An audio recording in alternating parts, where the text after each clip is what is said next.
and he's going to house it. It's amazing. Absolutely amazing.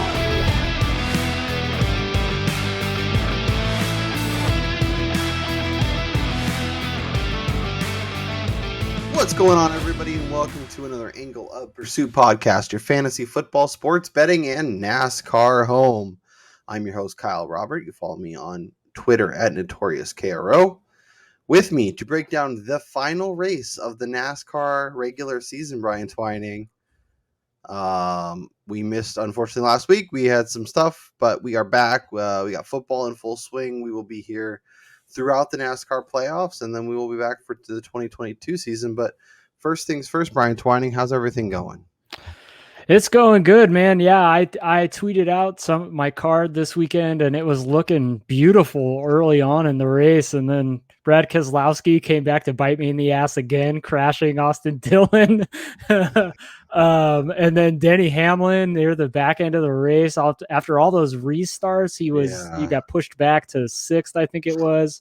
Yeah, it was a cool race. It was an exciting race to watch for sure, but yeah, the betting side and the DFS side, I got killed with that Austin Dillon crash. Yeah, it was a fun race. It was an exciting race, and at the end, it was pretty wild. The last couple weeks have been really, really compelling as we've come down the stretch, and now we head to Daytona. I'm going to throw up the betting odds, and this week we're using FanDuel because when I went to make the betting board for the pod, DraftKings decided they were just going to pull all the odds down. So as of recording, top 3 and top 5 are up, but the outrights are not. So we use FanDuel for the outright market. Obviously, you want to shop and get the best number you have access to. But I think for our purposes, this will be just fine. So where's your head at, Brian? This is an interesting week. I think the whole Daytona experience kind of opens up the field, makes things a lot more compact, and we actually get some decent numbers even on our outright favorites. Yeah, any race that's being ran at the super speedways are ones that are kind of, a complete crapshoot. These races more than any other, you have a good shot of hitting those 20 or higher to 1 odd hit, drivers, because these races are going to come down to the last, 5 to 10 laps with everyone drafting and then everybody making those crazy moves at the end of the race. There's always some sort of crashing near the back end of the race. So as much as I think Denny Hamlin should be the favorite, I mean, he's dominated at Daytona. I don't see myself making any bets on him to win this race. I'll be primarily sticking to the top 10, even top 20 market this week and going a little bit further down the board for my overalls. Yeah. No, I think that makes sense. I mean, obviously, to make sure he makes the NASCAR playoff, he should win this week, but it sounds like there's still a decent chance he makes it, even if he doesn't win. We'll see what happens, but it will be interesting. It'll be interesting too with some of these teams that are kind of locked into the playoff and, how aggressive they want to get. And I think for a lot of guys, it'll be more important about kind of solidifying where they are, maybe moving up slightly, but not necessarily, but it's still Daytona. It's a still big race, and there's a lot to be excited about. So if not Denny Hamlin, where's your head at? More importantly, where's your potential betting dollars going this week? Well, in the outright market, I mean, I'm going pretty far down the board.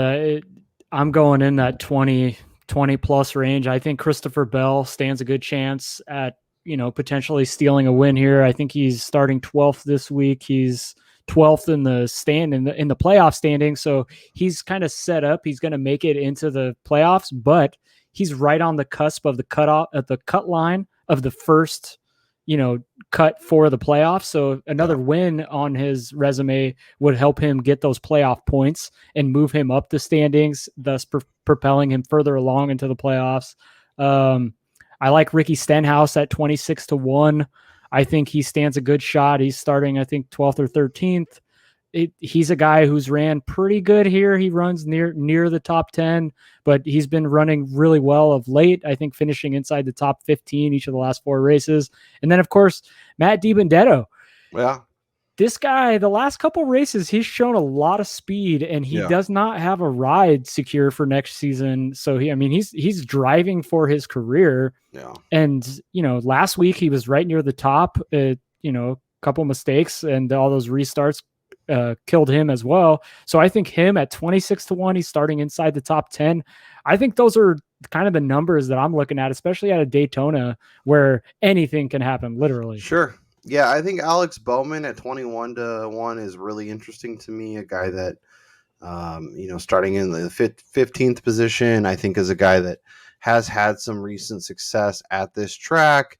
A couple top 10s, hasn't really top 5'd. I know his recent form hasn't been great at this track, but as a guy who has popped in previous years, if we want to get a little bit shorter, is Joey Logano at 14-1. I'm really hoping you fade him because that makes me feel so much better about jumping on board. Yes, just a sneak peek. I will not have any Joey Logano or Brad Keselowski. I will load up then. And William Byron is somebody that I want to be looking at. Maybe not necessarily outright, but maybe like a top 3, a top 5. I feel like he's in prime position, starting in the front. Has a really good chance to perform well this week. And when we switch over and talk DK, I'm sure you'll hear his name pop up again. Ooh, interesting. Yeah, I think this race, especially going into the fact that this is the last race before the playoffs begin, there are like 3 to 4 guys that need a victory to get in there. DiBenedetto won, Stenhouse, Austin Dillon, primarily. I think he's going to be really heavily looked at in the betting market, just knowing what he was doing last weekend. And then he's had decent success at this track too. And then you have the guys near the top there, Kyle Larson, who traditionally prior to this season didn't run very well at these kind of tracks. Chase Elliott's done okay. Blaney's coming off of a win. So, are you banking on him winning 2 consecutive? And then we saw today on Twitter, Brad Keselowski's lack of success at Daytona. So this is going to be a really, really fun race. I'm excited to watch this thing. Yeah. Kyle Busch could make some sense also, but even him, it seems like a lot of these guys have either had amazing performances or things have gone horribly, horribly wrong. So maybe it's a good week to avoid the outrights, maybe take some longer shot stabs. And then kind of do some placement. Are you looking at anything like outside, say 25 or 30-1? Like, would you be willing? We were talking about Stenhouse at 26, Matt D at 26. Are you getting crazy and getting beyond there? We saw Michael McDowell win at this very track. At 35, please, Tyler Reddick at 35. Please don't remind me about Michael McDowell because I was all over him that race. So. And I was very, very sad I didn't bet an outright. Yeah. We're not falling for the Eric Jones trap, right? No, hell no. I cannot go back to that. He has just burned us too many times. I will say one guy that I am falling victim to again is, I supported this team as soon as it was announced. That's the 2311 race team, Bubba Wallace. He absolutely crushes super speedways. This is his best tracks. This is where he excels the most. Yep. And at 31-1, even if you're placing $5 on that, you're looking at a good payday if he gets anywhere near there. He's plus money to top 10 right now, which, that's pretty good odds. That's a good indication that even the experts expect him to be running near there. He's shown decent speed the last few races. So I think Bubba, who, again, I keep saying this, he really has to get going with this new team because a guy with an owner like Michael Jordan and Denny Hamlin with as much success as they have had, they are not going to give very much leash in terms of maintaining his employment. I like that call quite a bit. He's had a whole season to kind of get the car in order, and they've ran this track before, so they have some ideas of what they did and what they need to do and all that good stuff. Looking at the top 10 market right now, yeah, you mentioned Bubba Wallace plus 110 over on DraftKings, Matt D plus 100, Ricky Stenhouse plus 100. Martin Truex is just like toast. Like, what happened? Dude didn't even make the big board this week at Daytona. I mean, it's That's just so crazy. That's what I mean. it's wild to see. Like even that at plus 140 for Truex in the top 10. I would be more inclined to make that bet than I would to go near the top of the board for an outright on a Hamlin or something like that, just because Truex, I mean, yeah, he's been kind of up and down, but historically, this dude is just a good racer who runs traditionally inside the top 10, top 15. So, regardless of his past success or lack thereof at Daytona, I think that he's, he has as good a shot of any fitting at the top quarter of the field. Yeah. Trying to look at a couple of the last races. Justin Haley is kind of interesting. Like, not really, but kind of. So, okay, I'm glad you mentioned him. He on DraftKings, I saw, and I actually made this wager on at an offshore. Justin Haley is plus 110 to top 20.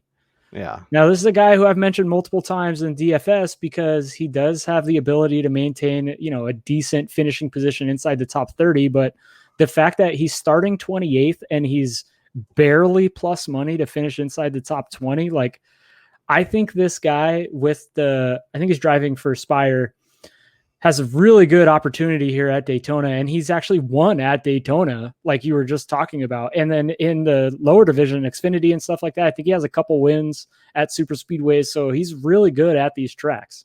Yeah, he's 8-1 to top 10. Like, I'm not going to put all my life savings on that, but if you want to put $10 on it and win, what's that, 800? It's really interesting too in $80. these races because where you're starting doesn't really have that big of an effect as long as you don't lose the draft and you can stay with the pack early on in this. You could be starting 40th, and as long as you can move up, maintain the same speed and stay with the group, you have you have a good shot of propelling inside the top 10. I mean, at any time. So sure, I'm interested to see how aggressive some of these guys get, and if some of them just kind of cruise, and then maybe at the very, in the third stage really get aggressive and push for it. But that's kind of something I'm worried about in the DFS, which we'll get into. So let's shift over and talk some DFS because I think there's a lot of interesting things to get off the board, including my DraftKings lineup where you can see Joey Logano predominantly featured, and the fact that you're having such a negative reaction makes me very, very happy. I know. Very excited to see what he can do this week. Hopefully he's kind of rounding into form, and he's been running well of late, and a guy that I think is ready to make a big push, and at 10-6 has a chance to make up some ground starting 22nd, as you mentioned. Chance to move up. Alex Bowman, I like him, 9,600 starting 15th.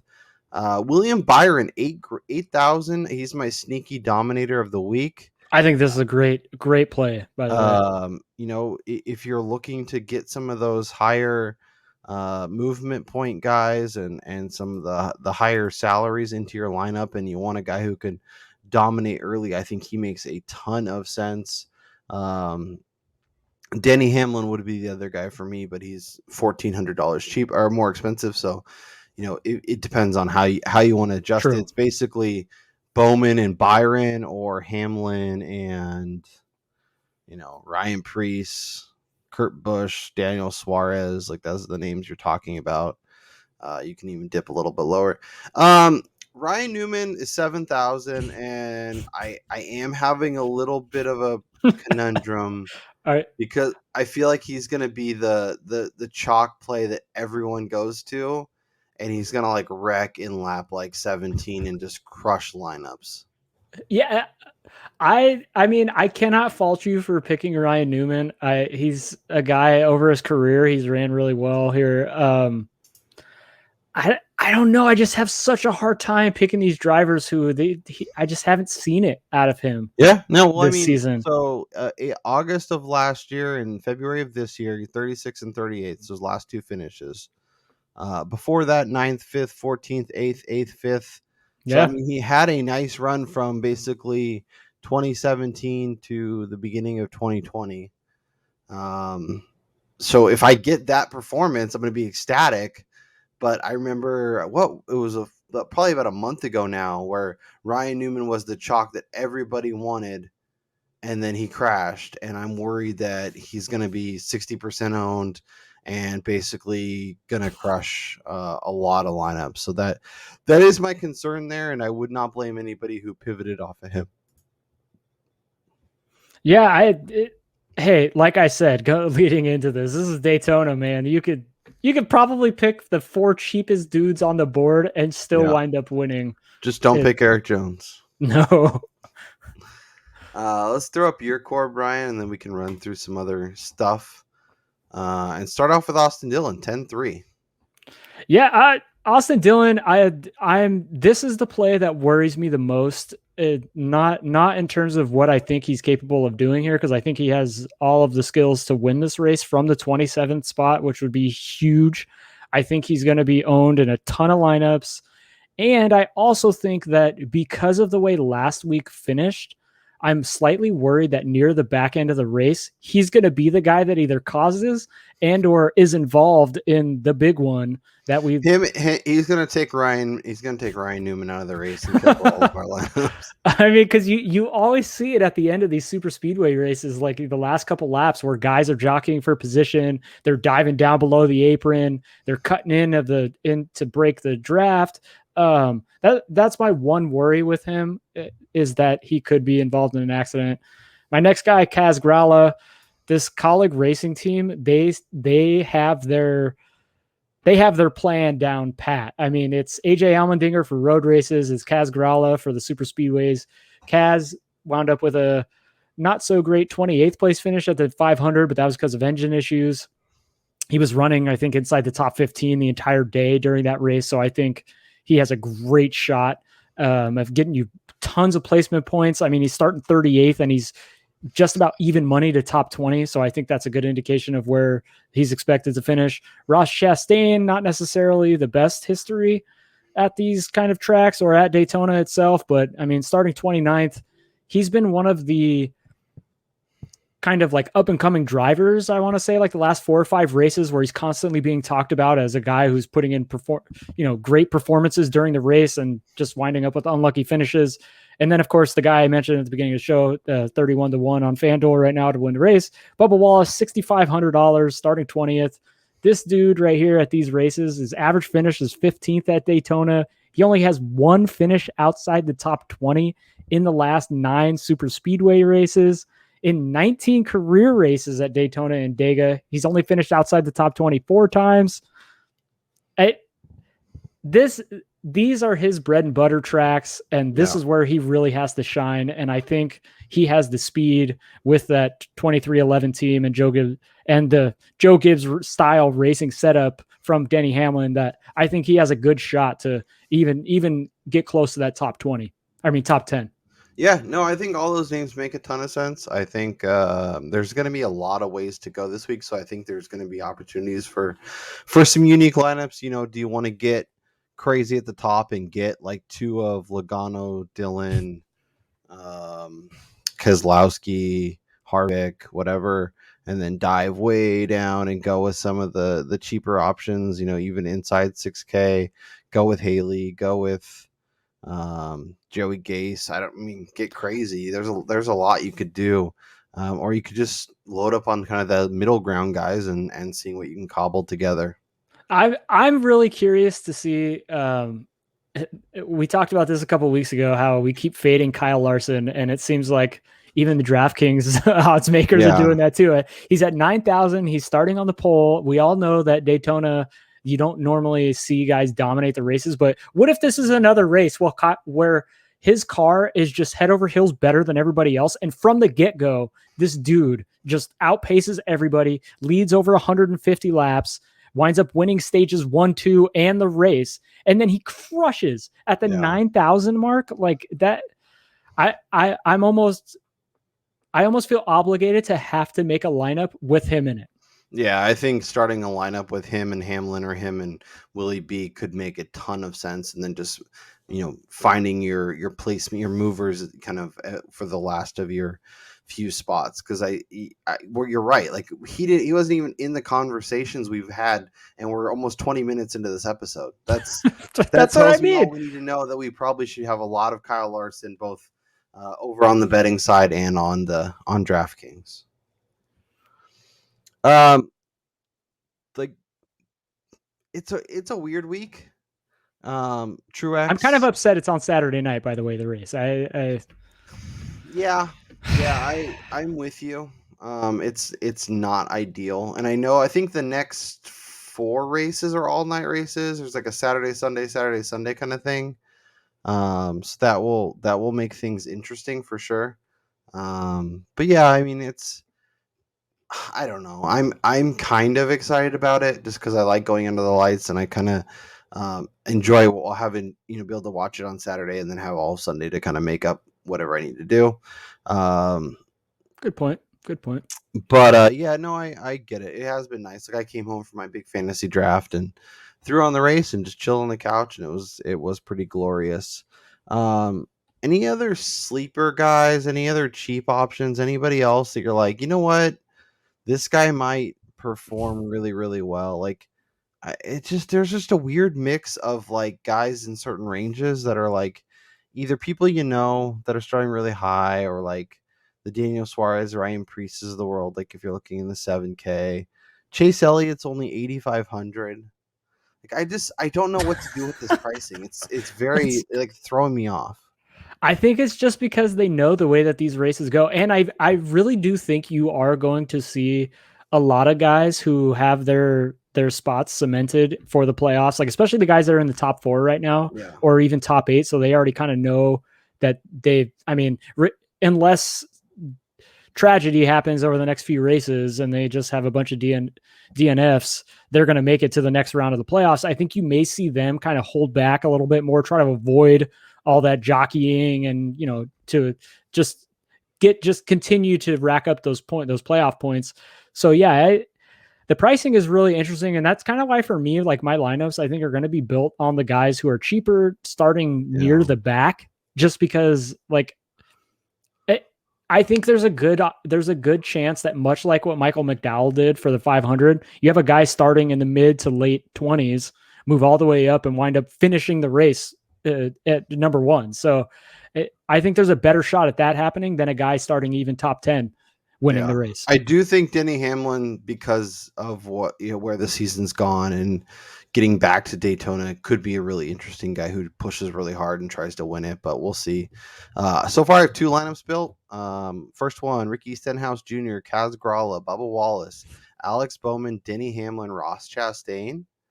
The other one is Christopher Bell, Alex Bowman, William Byron, Justin Haley, Joey Logano, Ryan Newman. Ugh. That is where I'm at right now. I do like Justin Haley a lot. I mean, he's super cheap. I think he's 5,500, starting 28th. That's great. Yep.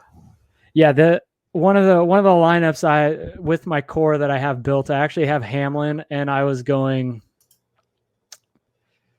back and forth with, I think, Di Benedetto and somebody in between Di Benedetto and Haley.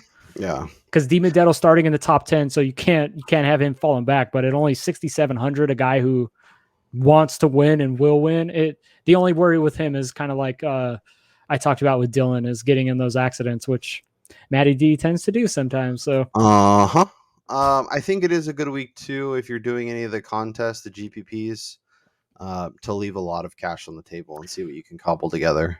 Yes, yeah. I built a couple out before like finalizing where I was 4K under the cap, and you just have to get comfortable with that in those GPPs. Like your lineup, don't spend an extra 2K for somebody you don't like as much just to spend the money. That typically will go poorly. If you're doing cash games and you're just trying to look for some safety, obviously spend the money. But if you're trying to hit those GPP home runs, I think leaving a couple grand on the table is not a bad thing whatsoever.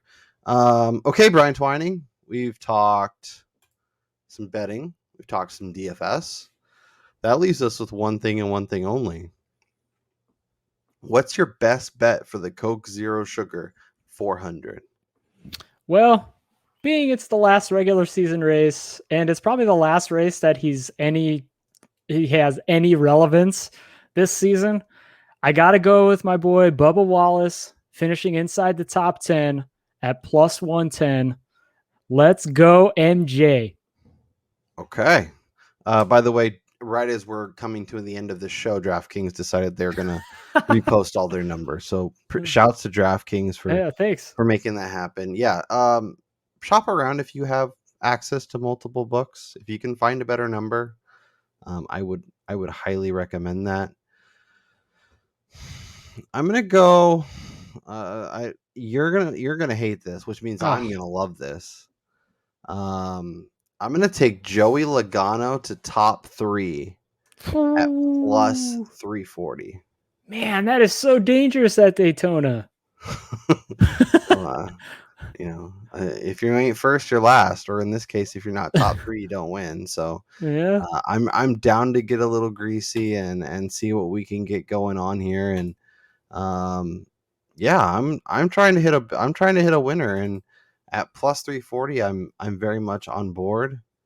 Brian, do we remember 2 weeks ago? I just pulled up our best bets to update the rundown. You have the finishing position. So I had Denny Hamlin top 5. You had Denny Hamlin top 3. You had him top 5 the previous week. That's right. You wanted to get him more aggressive, and then I had Kyle Larson. Yeah. And Kyle Larson was going to win the race until the track fell apart. Oh, yeah. And then that's right. Things got loco. So yeah. I had been riding Denny Hamlin for a few weeks. And it worked out the week before, and then you got a little too big for your britches, and look what happened. Yeah, and then Chase Briscoe happened. Yeah, Chase Briscoe. Shouts to him. Just spinning him out for no reason. And he wasn't even legal on that lap. No. He's like, oh, I spun him out, and then I had to go around in the thing, and I wasted some time, and now I'm okay. No, bro. No.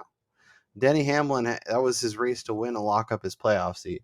Okay, so you're going with Bubba Wallace to top 10, baby. T10. And what's the odds on that? Plus 110. Plus 110. And I'm going plus 340 on a Joey Logano top 3. You can find that at FanDuel and DraftKings. I might even be able to find a better number if you shop around. Yuck. Very curious to see how these numbers move. Obviously, with the race being Saturday instead of Sunday, they might move a little faster. Keep an eye on it. Yes. Brian and I are getting this up. But yeah, like I said, we'll be back for each and every NASCAR race. And in the comments, let us know what you think of the new intro. We're very excited about our new intro, and we spend a lot of time and effort and whatnot trying to get that rocking and rolling. So we're curious to see what everybody thinks. But that's Brian Twining. I'm Kyle Robert, and we'll talk to you guys next time.